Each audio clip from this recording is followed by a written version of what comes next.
walau karihal musyrikun. Asyhadu an la ilaha illallah wahdahu la syarika lah wa asyhadu anna Muhammadan abduhu wa rasuluhu alladzi la nabiyya ba'da. Allahumma shalli wa sallim wa barik ala nabiyyina Muhammadin wa ala alihi wa sahbihi ajma'in. Amma ba'd. Bagaimana kabarnya bapak-bapak semua, sehat? Alhamdulillah. Kita telah melaksanakan ibadah kita di pagi kali ini dengan penuh khidmat, kekhusyuan. Bahkan ada yang telah mengawalinya dengan kegiatan ibadah di waktu sepertiga malam. Dan mudah-mudahan awal yang baik ini merupakan sebuah pertanda bahwasanya kehidupan kita secara keseluruhan dalam satu hari ini senantiasa berada dalam rahmat dan ridha Allah Subhanahu wa taala. Salawat serta salam mudah-mudahan tercurah limpah kepada Nabi kita Nabi Muhammad sallallahu alaihi wasallam, kepada keluarga yang mulia, para sahabatnya yang setia, dan mudah-mudahan kita seluruhnya pun dibangkitkan nanti dalam keadaan mendapatkan syafaatul uzma dari beliau. Amin ya Allah rabbal alamin.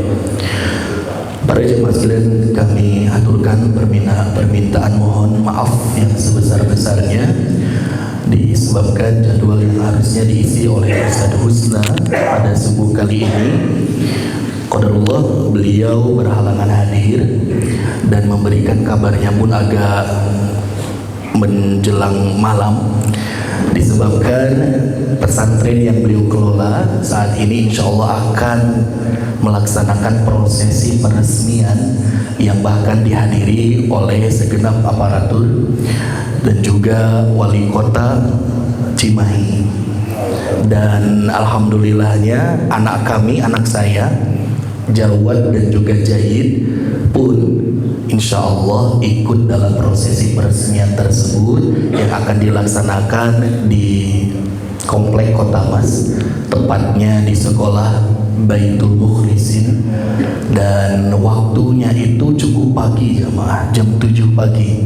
Makanya kita pun wali santri diminta untuk segera datang pada kegiatan tersebut untuk melaksanakan gladi resik barangkali untuk prosesi penyambutan para tamu-tamu yang penting. Mudah-mudahan dalam keadaan Allah Subhanahu wa taala berikan kelancaran seluruhnya. Amin Allah rabbal alamin. Untuk itu yang kita bahas pada subuh kali ini mungkin tidak akan terlalu panjang jamaah sekalian.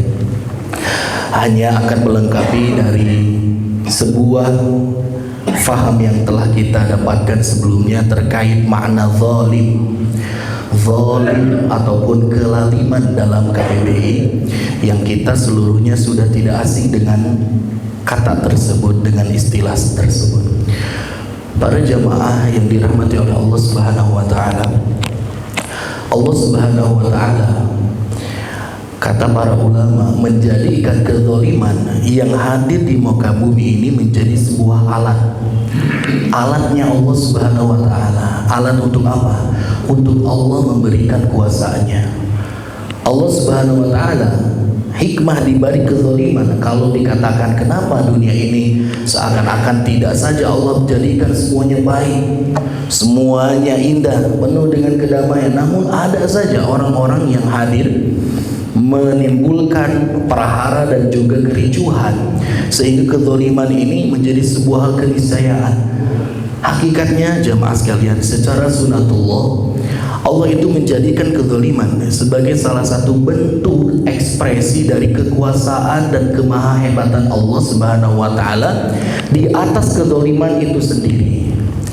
Karena orang yang zalim, yang mereka melaksanakan kerusakan, bertindak kesewenang-wenangan dalam kehidupan mereka di dunia, pada hakikatnya kehebatan yang mereka miliki itu tidak ada apa-apanya di hadapan Allah Subhanahu wa taala. Dan Allah Subhanahu wa taala ingin menjadikan orang-orang mukmin itu hakikatnya jamaah sekalian mendapatkan ujian, salah satunya dari tindakan zalim yang dipertontonkan oleh orang-orang yang tidak merasa adanya rasa kebertuhanan di dalam hatinya. Maka dari itu jamaah sekalian, jangan salah, satu-satunya sifat yang bahkan kalau menariknya kita tarik dalam sifat al-asmaul husna, Allah Subhanahu wa taala menyatakan dirinya sebagai al-mutakabbir. Allah yang berhak, zat yang berhak, memiliki kewenangan untuk mempertontonkan kebesarannya, kesombongannya dalam tanda kutip kepada kita, seorang manusia yang dhaif, yang lemah. Namun tidak ada satupun nama di antara al-asmaul husna itu yang menyematkan Allah Subhanahu wa taala maha zalim, tidak ada. Bahkan kalau kita tilik di dalam hadis Nabi Muhammad SAW yang masuk dalam kategori hadis qudsi, ini firman datang dari Allah namun dilisankan oleh baginda Nabi Muhammad SAW. Apa kata Allah? Qala azza wa jalla, ya ibadi, wahai hamba-hambaku, innama haramtu az-zulma ala nafsi. Ini Allah sendiri yang mengucapkan bahwasanya aku sungguh telah mengharamkan kezaliman ala nafsi bagi diriku sendiri. Aku mengharamkan kezaliman bagi diriku sendiri. Wa ja'altuhu bainakum muharraman, kata Allah Subhanahu wa taala, dan aku jadikan untuk kalian kezaliman itu menjadi suatu yang haram pula. Fala tadzlimu, maka janganlah sekali-kali berbuat zalim. Kalau ada manusia yang dia melakukan sebuah tindakan kezaliman yang bahkan Tuhannya sendiri yaitu Allah Subhanahu wa taala tidak melaksanakan dan tidak melakukan kezaliman, maka sematan kata apa yang pas untuk seorang hamba yang penuh kehinaan dan penuh ketidakberdayaan ini melakukan sesuatu yang bahkan Allah pun tidak melakukannya. Dan terkadang jemaah sekalian, ya, potensi dari kezaliman adalah al-quwwah, adanya kekuatan. Terkadang orang punya kekuatan, orang punya wewenang, orang punya perintah, titah, segala sesuatu bisa diatur dari ujung telunjuk jarinya. Telunjuk jarinya ini bisa mengatur segalanya. Di situ adalah ruang-ruang seorang itu diberikan peluang sehingga dia mengambil ketidakamanan dalam hidupnya, melakukan segala sesuatu dengan kesewenang-wenangan. Namun Allah Subhanahu wa taala yang punya segala sesuatu di genggamannya bisa memutarbalikkan tanpa ada satupun sebab. Allah bisa melakukan segala sesuatu, namun Allah tidak pernah melakukan zalim sedikit pun dalam kehidupan kita, dan tidak mempertontonkan kezaliman itu di hadapan kita dengan kezaliman yang Allah berikan. Wa wallahu yuridu dzulman lil alamin. Bahkan Allah Subhanahu wa taala sering menyebutkan bahwasanya Allah itu tidak pernah zalim kepada hamba-hambanya. Enggak pernah ada satupun hal yang Allah jadikan di dalamnya ada kezaliman. Para jemaah sekalian, kezaliman itu berasal dari dan bermuara dari satu hal. Apa itu? Ketika waqa'u syai'i, seseorang menempatkan sesuatu fi ghairi mawdi'ihi wa mahallihi. Ketika seseorang menempatkan sesuatu pada bukan tempatnya, pada bukan seharusnya dan semestinya, itu adalah kezaliman. Dan kezaliman yang paling tinggi adalah kezaliman dalam akidah dan kepercayaan. Sebagaimana petuah Luqman kepada anaknya, la tusyrik billah inna syirka la zulmun azim. Wahai anakku, wahai bunai, janganlah engkau melakukan tindakan syirik kepada Allah. Inna syirka la zulmun azim, karena sesungguhnya orang yang berbuat syirik dia telah melakukan kezaliman azim yang amat besar.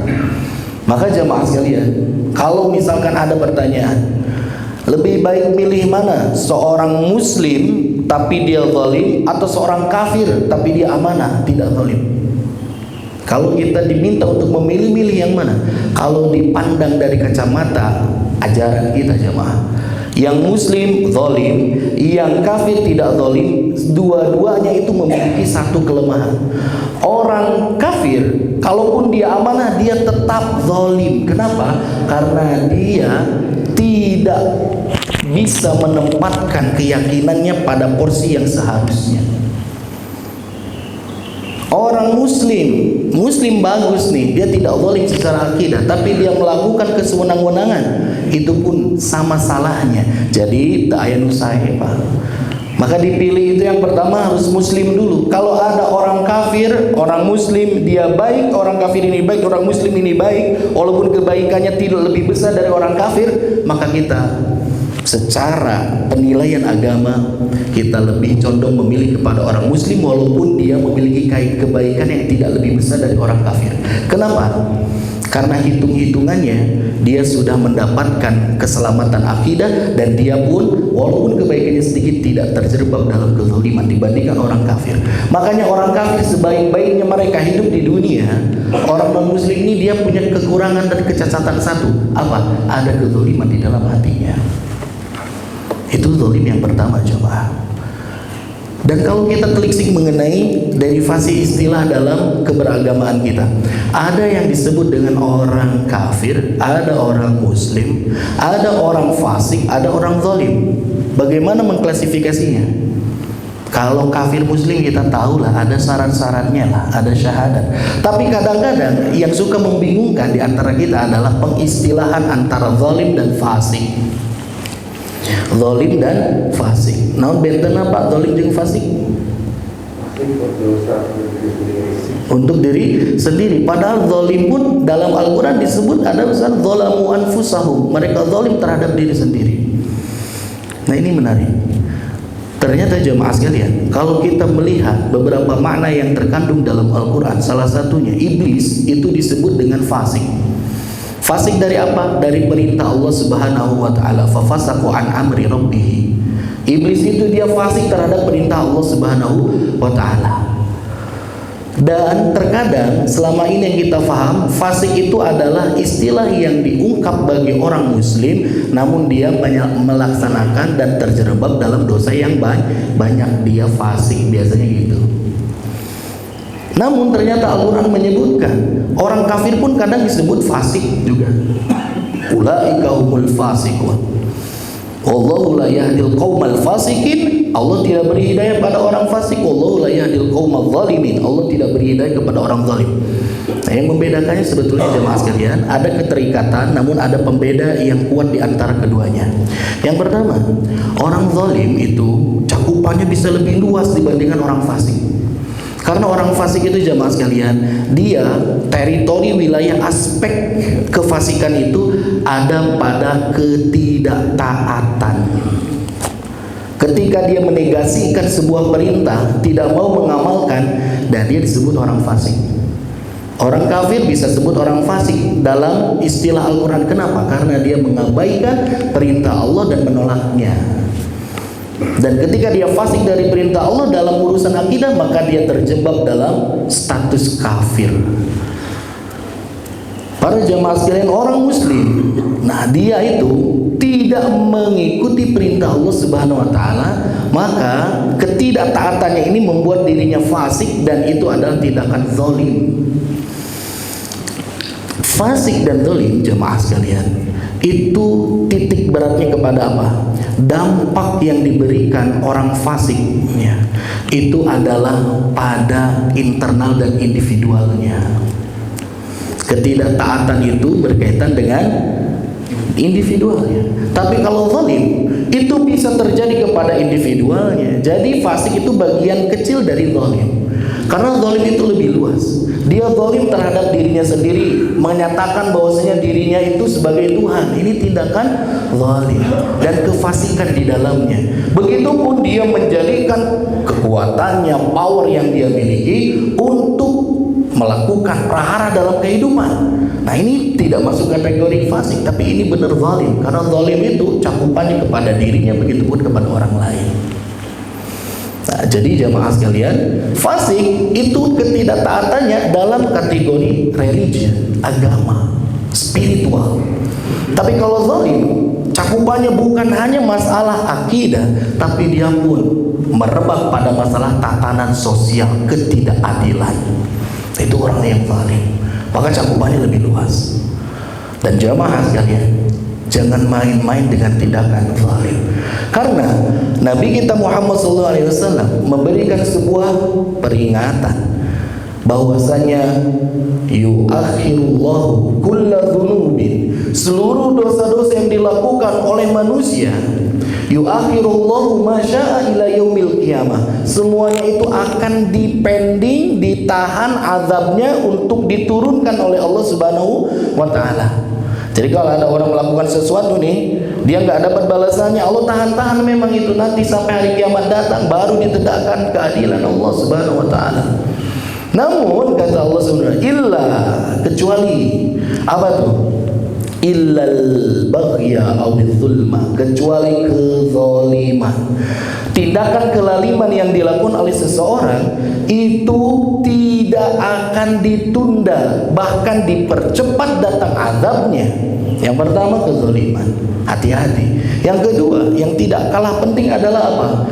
Tindakan pelaku dosa uququl walidain, ketika dia melakukan kedurhakaan kepada orang tua. Terdiengke-engke, tidak dinanti-nanti. Dan yang ketiga, ini juga penting, wa qati'atar rahim, orang yang memutus tali silaturahim. Kata Nabi Muhammad SAW, yu'ajjilullahu minha li sahibihi qabla mautihi. Allah akan mempercepat proses azabnya. Allah Subhanahu wa taala akan tampakkan kepada pelakunya qabla mautihi, bahkan sebelum mautnya Allah pasti akan berikan terlebih dahulu DP-nya di dunia. Nah, ini 3 hal yang harus kita sama-sama perhatikan jemaah. Karena kaitannya jemaah sekalian, nanti ada orang-orang yang ketika datang menghadap Allah Subhanahu wa taala, sebagaimana dalam hadis yang sahih Bukhari Muslim menyebutkan, ada orang yang muflis, ada orang yang bangkrut. Dan kita sudah tahu istilah bangkrut oleh Nabi Muhammad SAW digambarkan itu seperti apa. Kata para sahabat, orang bangkrut itulah dinaro, dia tidak punya dinar, wala mata, dia tidak punya kesenangan dunia, itu orang bangkrut. Tapi kata Nabi Muhammad SAW, orang yang bangkrut adalah ya'ti yaumul qiyamah, datang hari kiamat, dia bawa dengan pahala-pahala nanti di akhirat itu bisolah, dia bawa pahala solatnya, ausiam, dia bawa pahala saumnya, wazakah, dia berikan pahala zakatnya, pendermaannya di jalan Allah Subhanahu wa taala. Namun ternyata jemaah sekalian, waqad syatama hadza, seorang ini datang kepada Allah bawa pahala tapi juga dia bawa dosa. Dosa apa? Klasifikasinya semuanya ini yang disebut dalam hadis muflis, itu adalah dosa kezaliman. Syatama hadza, dia tidak bisa menahan lidahnya untuk mencerca dan memberi cacian kepada orang lain. Wa qadhafa hadza, dia menuduh orang lain tanpa ada bukti yang benar. Dia merekayasa suatu tragedi dan juga peristiwa untuk menguntungkan dirinya, menjatuhkan, mencari kambing hitam. Wa syatama hadza wa qadhafa hadza wa safaka dama hadza, dia pun menumpahkan darah orang lain. Wa akala mala hadza, dia memakan harta hak milik orang lain. Wa daraba hadza, dan dia pun tangannya itu jadikan sebagai alat untuk memukul dan melakukan kesewenang-wenangan terhadap orang lain. Dengan tangannya, dengan tanda tangannya membuat suatu prahara dalam kehidupan. Ini semuanya dalil mengenai muflis, orang yang bangkrut di akhirat itu ditujukan kepada kezaliman. Kezaliman. Hingga akhirnya kata Nabi Muhammad SAW, dia bawa pahala yang banyak itu, pahalanya dibagi-bagi kepada orang yang telah dizaliminya, sampai menipis dan bahkan habis, tidak tersisa. Tapi orang yang dizaliminya masih banyak, maka keburukan orang yang terzalimi di dunia itu diberikan dan dibebankan kepada orang yang zalim tadi. Maka dari itu tidak main-main jemaah. Di dunia ini ngeri, di akhirat lebih ngeri lagi. Tapi ada hikmah di balik itu. Allah Subhanahu wa taala menyandangkan dirinya bahwasanya apa? Sesungguhnya murkaku itu didahului oleh rahmatku. Jadi murkanya Allah, sebesar apapun murkanya Allah itu akan senantiasa didahului dengan rahmatnya. Kalau kita telisik jamaah sekalian, kenapa dosa zalim itu dipercepat datang di dunia? Hikmah terbesar yang pertama adalah, kalau ada dosa zalim dibiarkan dalam kehidupan di dunia dan tidak dienyahkan, tidak dilenyapkan, maka tatanan dunia ini akan hancur. Kalau Allah tidak membinasakan orang-orang yang zalim dan Allah biarkan semua penjuru dunia ini melakukan kezaliman, maka tidak akan ada keberlanjutan. Maka Allah tidak ingin melakukan hal yang serupa sebagaimana yang dilakukan oleh manusia, membiarkan kezaliman. Allah cabut. Dan yang kedua, hikmah terbesar untuk kita, kalaulah kita tidak terasa dalam kehidupan ini pernah menzalimi orang dengan ucapan, pernah menzalimi orang dengan kaki, pernah menzalimi orang bahkan dengan mata. Bagaimana mata itu berbuat zalim kepada orang, jemaah? Ketika pandangan ini tertuju secara tajam memandang seseorang dan menyepelekannya, ketika mata ini mengarah kepada sosok yang didiskreditkan dan juga seakan-akan sinis kepada mereka, mata ini bisa zalim kepada orang. Apalagi ketika mata tidak dijadikan tempat dan sarana untuk melihat yang baik, itu pun adalah tindakan yang zalim. Maka jemaah sekalian, hikmah terbesar kenapa ini dipercepat di dunia. Saking gedenya dosa zalim, Allah percepat di dunia. Agar apa? Allah itu ingin memberikan cara dan jalan. Kalau ada orang zalim, udah gitu diazab di dunia, ini dikasih tanda nih, azab-azab Allah datang di dunia. Sebagai sarana apa? Mudah-mudahan ini orang-orang yang zalim ini dia akhirnya akan kembali kepada Allah. Kalau sudah dilenyapkan kekuatannya, dilemahkan kehebatannya, diangkat powernya itu, mudah-mudahan saja berbalik pikir gitu dah sebelum dia mati, sehingga dia bertobat kepada Allah Subhanahu wa taala. Itu hikmah terbesar. Jadi apapun yang Allah berikan dalam kehidupan kita, bahkan dalam mengazab pun pasti akan ada hikmah yang di dalamnya itu ada rasa rahmat Allah Subhanahu wa taala. Maka jemaah sekalian, coba perhatikan dalam surah Al-Hajj 45. Ini bahasan kita terakhir. Kata Allah Subhanahu wa taala, "Faka'ayyim min qaryatin ahlaknaha wa hiya zalimatun." Kata Allah Subhanahu wa taala, maka berapa banyak qaryah, wilayah-wilayah, daerah-daerah, ahlaknaha yang telah kami bumi hanguskan, yang telah kami binasakan, wa hiya zalimah, sedang kondisi penduduknya itu penuh dengan kezaliman. Kita sudah mengenal bagaimana kaum Ad, kita sudah tahu bagaimana kaum Samud, kita pun mengenali dengan jelas bagaimana kaum Nabi Lut, kaum Madian. Semuanya itu dibinasakan oleh Allah karena kezaliman para penduduknya. Fahiya khawiyatun ala urushiha, dan kita pun dipertontonkan banyak pula atap-atap yang kuat itu roboh pada akhirnya. Wa bi'rin mu'attalah, dan juga sumur-sumur yang awalnya tempat orang berkumpul itu ditinggalkan. Wa qasrin masyid, dan juga banyak istana-istana yang megah yang sudah dibangun dengan kekuatan dan peradaban itu ditinggalkan begitu saja. Kenapa? Hancur semuanya, disebabkan karena kezaliman umatnya. Dan bisa boleh jadi jamaah sekalian, lamun tos teuing ya, kita pun tidak ada yang bersuara tentang kezaliman, memberikan kebenaran, memberikan pencerahan, dan kita menjadi syaitan su, setan bisu jemaah.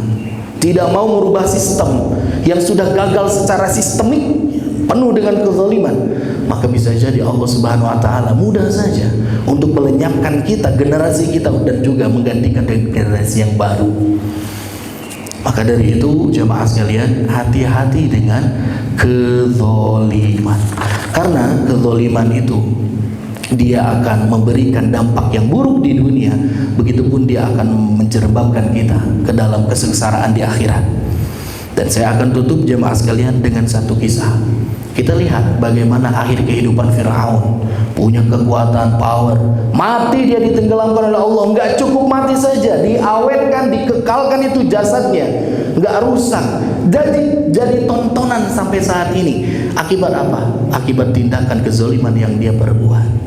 Kita tahu Namrud jamaah sekalian, ini kajian yang subuh kemarin disampaikan. Namrud itu matinya kenapa jamaah?